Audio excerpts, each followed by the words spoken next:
Welcome to another episode of Top Lines and Tails, the nation's favourite livestock podcast. And as always, we'd like to thank our sponsors, Harbro, for their continued support with the Top Lines and Tails podcast. This week on Top Lines and Tails, we go to Aberdeenshire in Scotland there, and to Wellheads in Huntly, and I think a fifth generation of Gordons there, one of the Gordon Highlanders, I guess. It's Ewan Gordon. Welcome. Hello, welcome Andy. Privileged to join you this week on Top Lines and Tails. And tell us a little bit about where you are there up in Huntly. What kind of ground are you at for my listener around about the country? What sort of area are you in there at Huntly? Yeah, we're just a few miles north of Huntly. So farm at Wellheads. As Andy pointed out, I'm a fifth generation farmer here. It's my, have to get this right, great grandfather came as a tenant in the late 1800s, and then my great grandfather got the chance to purchase the farm in 1937, I think it was. So then grandfather, he kind of bought bits of land through 1980s-ish to bolt on to the 1,250 acres that we run today.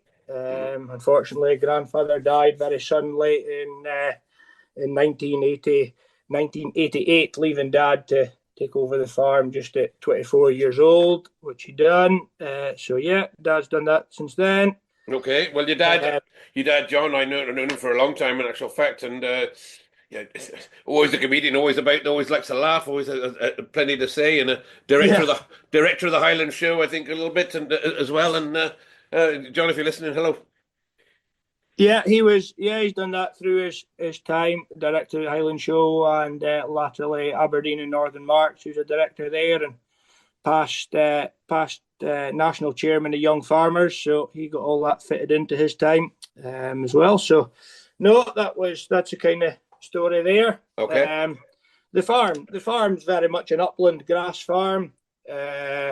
Totals 1,250 acres, of which 600 is kind of rotational, ploughable, good land, mainly all in grass, with a further 250 acres of permanent grass, upland, great kind of improved grazing, and then there's 400 acres of rougher ground, hill and trees, etc. Okay, and very much a cattle-orientated farm. I know you've got some sheep, and we'll talk about the sheep maybe in a minute. But a farm with a lot of cattle. And let's just go back a second. Let's go back a second to your father, John, because I think you've taken over the farm from John. Can I ask what age you are now? And what age you were when you took over the reins of the place? Well, there's not really been an age where I've just kind of taken it over, you could say. I left school, went to college for a couple of years, and then went over to New Zealand to spend 6 months working over there. Came back from there when I was kind of 20, and then since then been here the last 10 years. And thankfully over the last 10 years, Dad's given me a hell of a lot of say in the business and what happens and the kind of day-to-day running of it. So I'm very grateful for that. And it's actually just the two of us here on the farm just now. So no, work closely every day and get on well. But no, he's been very good in that aspect and letting me kind of lead the way and implement my ideas in the farm and allow me to put a bit of my stamp on it. We'll maybe get a chance to have a brief chat later on just about the way that works financially with tax and things that have all changed. But I mean, personally, to take the farm over at a fairly young age, I suppose he took the farm over at a young age himself, and to have him there as a mentor. But what sort of changes have you made since you've sort of drifted over into the control of the place?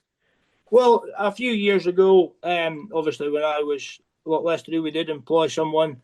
He retired, but at that time the farm kind of carried about 240 odd suckler cows and 1,000 ewes. All worked reasonably. Grew a wee bit of barley as well, just for our own use. But since then, the way the barley prices have gone, I just don't think it's worth growing barley in our type of situation. We can grow grass hell of a well, so we can buy barley and straw very locally from neighbours. Got a lot of good contracts with straw. So that kind of works. So I've upped the cows a fair bit. We're kind of carrying 340 Limousin cross cemental suckler cows now, and we've scaled the ewes back to 700 there. So that's the kind of... Okay, just talk me through the cows then, Ewan. I mean, we get suckler people listening to this and on this program from around the country, and different animals suit different areas. I'm perfectly aware of that, and suit different systems. And you mentioned Limousin Simmental. Is that your main focus? Is that a first cross one on one hybrid that you run there, or do you breed those replacements? Or how does the cow herd work? Let's go there. Yeah, well, it's what we're kind of looking for is just a moderate size cow. Something that's able to wean kind of 50% of her own weight, but moderate sized in the land as well. And the reason we've kind of landed at the Simmental Cross Limousin kind of mix there is the Simmental provides tremendous mothering attributes, milky, milky and a bit more size and a bit more power, but real femininity throughout. And then the Limousin just kind of keeps a more compact cow size, a wee bit easier fleshing, a wee bit more, gives you see a wee bit more shape through into the calves, while also keeping a tight udder and quite good in the feet. So that's kind of where we landed in that aspect. Okay. The Simmental, probably more Simmental influence than Limousin in terms of it is a very good cross then back to the Charlie Bull to give good weight in the calves for selling them all at a year old through Thainston. So that's that's what the target is. Everything sold at a year old is or 10 to 12 months old as yearlings through Thainston. So we need some. We're not looking for this massive big cow that's going to be kind of unproductive and eat us out of house and home and silage. We're just needing something that'll do the job to suit us. So we're split calving spring and autumn. Various reasons why. I mean, autumn cows, people do believe they are a bit more costly a cow to keep, and I kind of agree with that. And it's there is other cons to it in terms of your bulling inside through the winter, but and going a bit against nature. But it suits our system hell of a well because, as I say, with just being me and Dad, it splits the workload in half.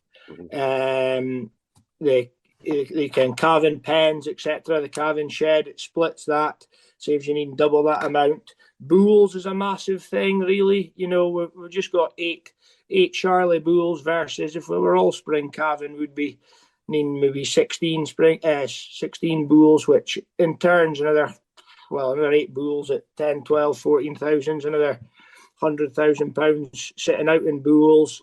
Cash flow, it's great for that. We get a great boost in the back end to sell calves in September. We've a lot of land that's quite steep, not really suited for bulling cows. So it's great for them to go out, the autumn cows to go out onto and then utilise some of that ground a wee bit better. And another main one is kind of the slats. We've got a slatted shed that holds 100 cows and calves.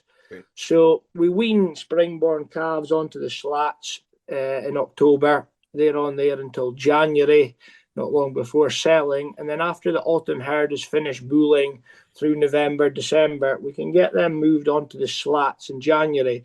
So it really utilises that shed very well, as that cows are on there from January right through until the middle of May, which is a hell of a saving in straw and provides a farm with a lot of slurry, which all goes back onto grass. Oh. So that's a massive boost for the back end. Why the back end cows are here. Okay. Let's just talk about those cows just a second. Ewan, you mentioned the Limousin Simmental, and quite rightly so. Now, are you breeding those, or are you buying those in, or do you have a separate cows you run on one side to breed your own replacements? And how do you keep them up to date? No, that would probably be the ideal scenario. But this last while, as I say, we're very much just focused on selling the cattle store at a year old. So it's great. We just run Charlie bulls and that's all. We just buy in replacement heifers with calves at foot, and it's a very simple system. Everything is sold at a year old. Okay. So just buy in what you want. She's a proven breeder. You buy what you want and when you want it. and there's no hassle that way. All Charolais bulls, we just batch all the calves by age, which is great for simplicity of the whole system. The whole system has to be simple when we're running, obviously, quite a lot of cattle just for me and just the two people. Yeah, indeed. and an older man. So an old man out there, the same age as me. I know all these. So that kind of suits us well. And as I say, vaccinations, it's a lot easier because everything's backed by age, weaning. Everything's, the calves are all quite level in their groups. If we had to breed our own replacements, it would kind of have to be a completely different strategy in terms of half the cows. We would need to go to more, either a Simmental or a Limousine, maybe a more totally hear what a different type of bull. So it does suit as well. All Charolais bulls, everything comes in one end and out the other, and there's no complicated in the middle. We'll go on to your bulls and your choice of bulls in a second, but just going back to those cows you're buying in those replacements. You've obviously got health risks and things that go on with buying in stock. There seem to be less and less people are tempted to buy in stock nowadays. So you're buying those from a proven source regularly from the same suppliers, or are you just picking them up in the market as you go and hoping for the right ones come up? A bit of both, yeah. There's no doubt about what we're doing. There is a health risk involved, but when the cattle come home, they'll come home in a batch, and they will stay in that batch right the way, like the whole summer. They'll not come in contact with any other cattle, and then they're just isolated in their own for that time. So that helps a fair bit. We did have a frequent source of heifers and calves from one man up until not that long ago. Unfortunately, he's stopped now, so we're just at a transition period deciding what's best to do going forward. Okay. But geographically, obviously, Aberdeenshire, you're in amongst some of the best cattle country in the world, no doubt about that. And you're trying to source cattle locally. Obviously, we've got issues with regional diseases now, like blue tongue and various things, so it tightens the net a little bit. But you've got enough source locally to find your Limousin cross Simmental cows. For sure, yeah. Simmental's a massive breed in the northeast of Scotland, so there's always plenty. Thainston's a hell of a lot of sales throughout the year, so no, there's never any shortage of that.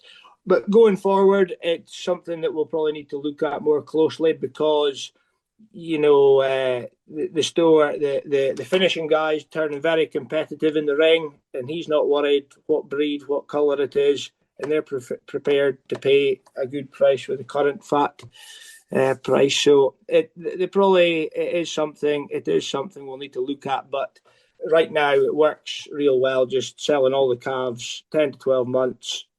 Everything's simple. Everything can go to a Charolais bull, and then we just go from there. Another kind of reason it does work well is it allows us to carry a few more cows without having to calve them. Sure. Kind of doing. Like say in the springtime there, we're calving 170 or 80 odd cows and trying to lamb yows at the same time and all the other spring work. I wouldn't really just fancy calving anymore. No, I'm lucky to get you on this call because I know you just about finished that job, and it is a big job, as you say, calving and lambing that many. And with the bulls, Charolais is very much a stronghold in Aberdeenshire, of course, the Charolais bull. And Charolais, I would say, a resurgence, if that's the right word to use. With the Charolais at the moment, seem to be hitting a hell of a trade with the pure bulls and a hell of a trade with the cross calves. And are you finding the Charolais calves? Have you tried other terminal sires in the last decade or so, or the Charolais just always been your mainstay? Well, the Charolais have always been the mainstay for a number of years, through when Dad's had them all his time, and we've just continued with it. And I don't think there's anything else to compete with them for weight for age and selling them at, as I say, this kind of yearling age. Thainston's a massive pool for it. There's great demand there for Charolais calves. They did go through a while where, when abattoirs cut the weights, people were thinking they were too big and, couldn't get the finish on them. But if the land, everyone's changed their finishing systems to suit nowadays and more intensive, and they fit the bill tremendously well. So, we're definitely stuck with Charolais bulls. And they've changed, I think, in that time as well, there's not the same calving problems involved, and with pelvic measuring the cows and things nowadays as well. It's there's definitely not the same, and vigor wise is certainly not a problem I've, yes, you have to sook an odd calf, but anyone who tells you otherwise is. Yeah. Well, we don't hear that very often, but there's the odd one we have to edit out there. You're right. But going on with those stock bulls there, you've got some great breeders in your area. Your Charolais breeders, Hairstone. I know you've had some bulls off David Mackenzie as well. David, of course, is the head of Harborough, as well as breeding some good Charolais. But you've got a good source of local Charolais genetics there. Is that you buying some of those privately, or you just said pilgrimage down to Stirling every year? Used to buy quite a lot, just all the bulls from Stirling or indeed Thainston. But yeah, David there at Thurso, he's been coming to the farm for a lot of years through Harborough and know him hell of a well. And he moved to a farm not too far away and was always quite keen for us to come down and have a look. So we did. And the years prior to that, we had a fair bit of trouble with feet and fertility of bulls that we bought and sale. And I just thought it was maybe time for someone else. David's bulls are a bit more natural and things like that. So just went down to see what he had. And yeah, since then it's kind of taken off, and really happy with what's happening, what we're getting and how they're performing. One of the first bull we bought from David was an Ignition son, Oscar. Really liked Ignition as a bull, and bought this bull called Oscar, and he provided a really good stamp on the herd. And then kind of that led into the following year. I went to and bought Oscar. There was a really good little calf running about, and I said to David, we'll come back next year and buy this one.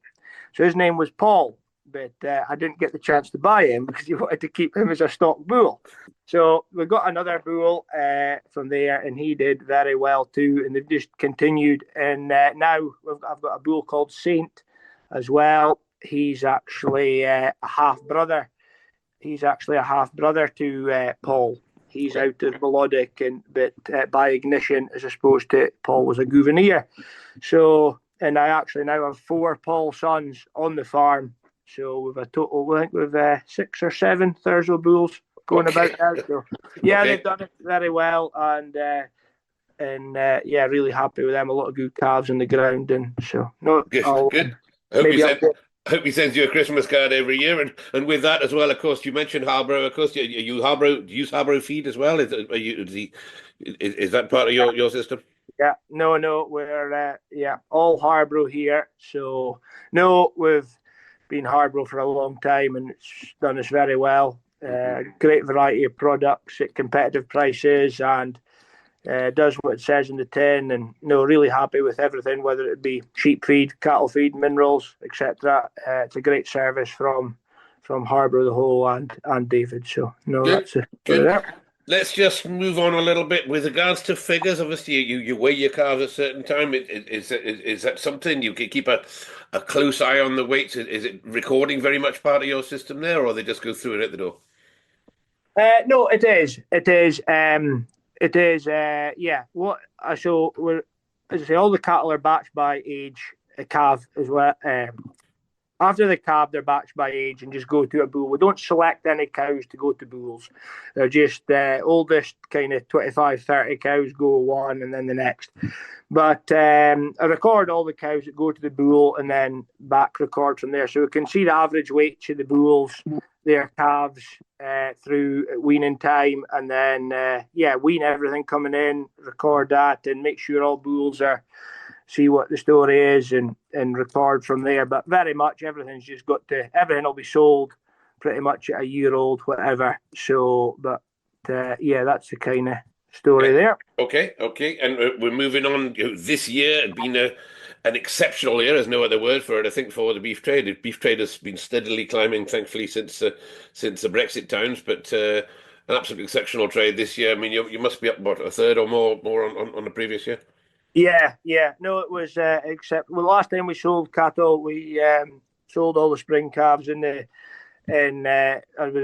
middle of February. So since then, trade continued to rise, but at the time, we're delighted. The trade was up a hell of a bit.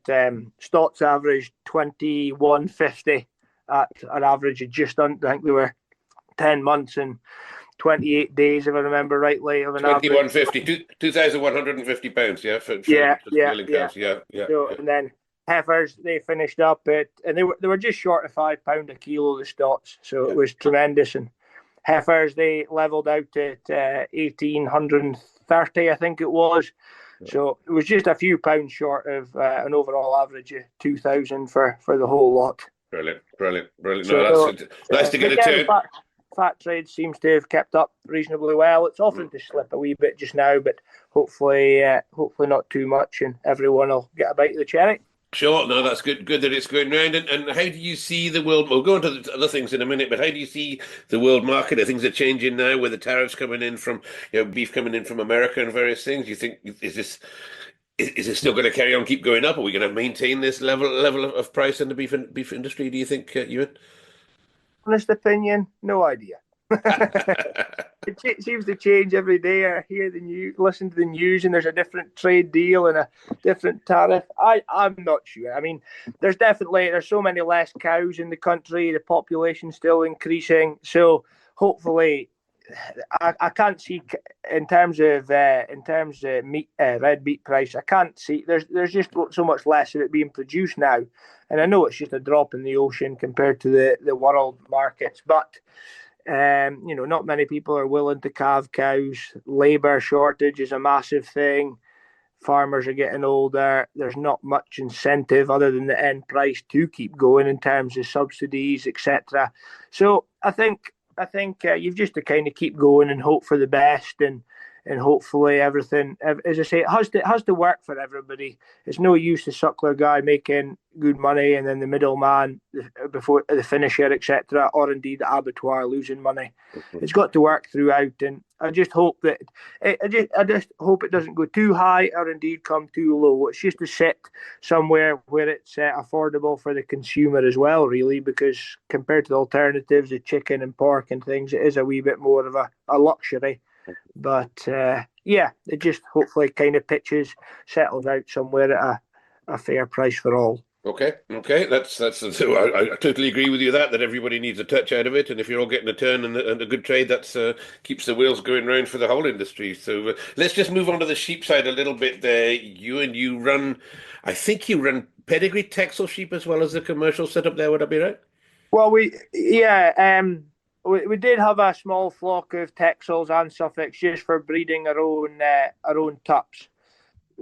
But actually we got rid of them about a year ago because they were lambing in February time, late February, and it was trying to calve a lot of cows, and it was all kind of too much. Well, basically for me and Dad as well. So we decided last year to cut the yow numbers a bit, and indeed I then increase the cow numbers, but I can handle them a bit better myself. And where the sheep were lambed, we built extra calving pens, etc. So now the sheep wise is just a very simple system. 700 Scotch mule ewes bought in as gimmers, and they just go to Texel or Suffolk tups. Lambing inside, everything lambed indoors from the 1st of April, just for 3 weeks. The tups were in this year, so it was over quite quickly. Didn't want to prolong the pain too long. So this year it fairly scored. The weather was tremendous. It has been as good a lambing for us and everyone else, I'm sure, there's ever been. It was quite phenomenal for not only losses but grass growth and the lambs for thriving afterwards. It's been fantastic. So yeah, we're just going in the middle of doing a second Ovivac dose and first worm dose just now, and then they're all weaned around. We'll start getting lambs ready just kind of Highland Show week onwards, with quite a few coming ready through July, and the rest weaned 1st of August, and then a lot of lambs away through August and September, and then everything, we're tidied up, everything sold by Christmas. You get them all away, fat off the grass there, Ewan, yeah? Pretty much. Majority of them all fat off the grass, and then just depending on weather and grass availability, etc., we'll put a hopper out to them, through October. And then, just fat from there, all go direct to Woodheads at Turriff, Morrison's Woodheads slot, just abattoir there. So, it's quite a simple system, works well. But the mule yow's very well suited to us. And the aim of it is a wee bit more intensive at lambing time.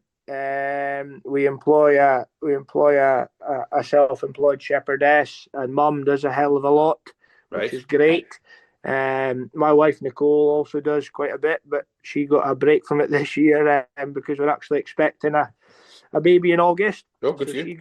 she got a break from that. But yeah, lambing time is intensive, but it's the bit that kind of it's the most profitable bit for the whole sheep thing, because we're saving all the lambs, we're twinning on to everything as much as possible, and yeah, this year we've had a hell of a good lambing. We've been marking the lambs the last while, and I think there's about 194, 195% in the field, and then with a hell of a pet lamb. So no, it's been exceptional, but it is a lot of work.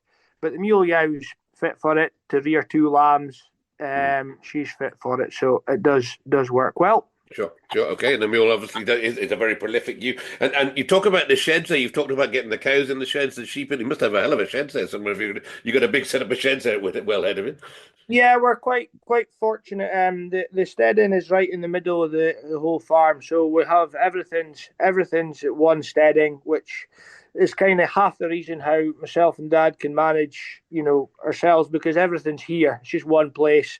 The silage pit's in the middle and sheds round about. Dad does all the bedding through the winter, and I do all the feeding, and it works quite well because it's all just here. But we outwinter around 50, 60 spring calving cows out in the hill, and then when we sell, so we sold 180 calves in the middle of February. That clears a lot of space for getting more cows in, and indeed the new calves being born. So that works quite well. And then the sheep sheds don't really take much. They're just a short time kind of thing. We fill one with cattle through the winter and then get it cleared out just as the yows come in. So, but no, quite fortunate. We're very well set up here. Kind of spent a wee bit of money this last few years in infrastructure around the steading and handling systems and things. So we extended a shed and we put in a new handling system, which you can kind of really all work yourself. The sheep handling system set up permanently in the middle of the yard as well. And we've put up a lot of kind of bits of railing and fencing and barriers, so anyone can move any animal to any shed kind of by shutting a few gates themselves. Okay, so it's all set up. Labour saving is the key to it, isn't it? Really, labour's an expensive. That's it. Expensive. It just makes it easier. Makes it a lot easier, man and beast, and it's great when you're sorting out cattle. Say you can do a lot yourself, or if Dad's there, it's great. He can put cattle up the race, and I can vaccinate. It's all pretty simple and plenty space, and it's all permanent, so it's good. Okay. I read an article. I was just doing a wee bit of research. Read an article, and you guys planted a lot of trees there. Your father planted a lot of trees as sort of windbreaks and what have you around the farm. Obviously, trees is the buzzword at the moment with so many trees getting planted on the hill. But you were in front of the game there, putting trees in there to suit your system. Yeah, they were. I'd be telling you a lie if I actually told you what year it was, but it was definitely when Grandfather was still alive, so it must have been before 1988. So he put in a lot of lines of Sitka spruce trees. So yeah, they've been great for windbreaks and yows and lambs. Normally yows and lambs are delighted to have them, and through the month of April when it's blind drift, snow and sleet and rain coming horizontal. But this year it was the complete opposite. They were all lying up against the trees in the shade. So it was quite unbelievable to see. It is nice that we can talk about and joke about it a little bit, but it has been some horrid years in the last years or two, and everybody deserves a turn. And as you said, it's been a superb lambing and a great time for the spring for doing that. But now the worry's coming the other way around a little bit there because you guys are getting dry up there. Yeah, we are. Yeah. We did have some rain at the weekend, but not enough, unfortunately. I've never really been in a position before where we've had to ask for rain. I've seen it dry up a bit through, late July into August, But for me, it's just unbelievable. And today's another really windy, dry, warm day, and any moisture will just be out the ground again. But it's just, grazing. The cattle are very contented, so that's good. But silage yields are just going to be back this year. Yeah. They're just not getting. Pardon me, just not getting away enough. And straw, winter crops are looking hell of a well, but in early spring barley not too bad. But there is a lot of real poor later sowing spring crops, and unfortunately, once the rain comes, the barley will go through its growth stages quite quick. So I think straw is going to be short this year. Okay, yeah, it'll be the case because the rain will come. It's not going to not come. We'll get it back, but we'll get it when we don't need it in the middle of summer. But there, and another thing around your area, wind farms. I think you guys are you into a bit of that as well. You've got a few turbines up about the place. Very, very, very small scale. Okay. We've got two 20 kilowatt machines up in the hill there, and they do quite well, to be honest. It's quite a good site, so they put away there and generate a bit. But we have an access road to the Clashindarroch wind farm that goes right through the middle of the farm. So the turbines are nothing to do with us. It's just the access road, but it has provided us with a great road that goes right through the middle of the farm, and its main use is actually our stock corridor. So it's fantastic for taking stock from one end of the farm to the other or back to the steading. It's double fence the whole way, and it's great for that. You can move sheep or cattle pretty much yourself anywhere in the farm. Excellent. And another subject that gets raised on this one very much is that of carbon and the carbon input, and what have you. Is that something you've taken seriously since you've taken on a bit more of the control of it, Ewan, or is it just something you've just got to work with and hope it goes away? Well, we've done a carbon audit, but I'm not sure. It's everyone's opinions on what's a good score is different from someone else's. Mm-hmm. And no, I must admit it's probably something more I should take a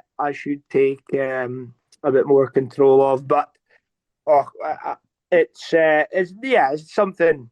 No, it's not. It's not something we've really taken that seriously, to be honest. No, it's all a bit. Everything's a bit wishy-washy, and there's any real figures yet.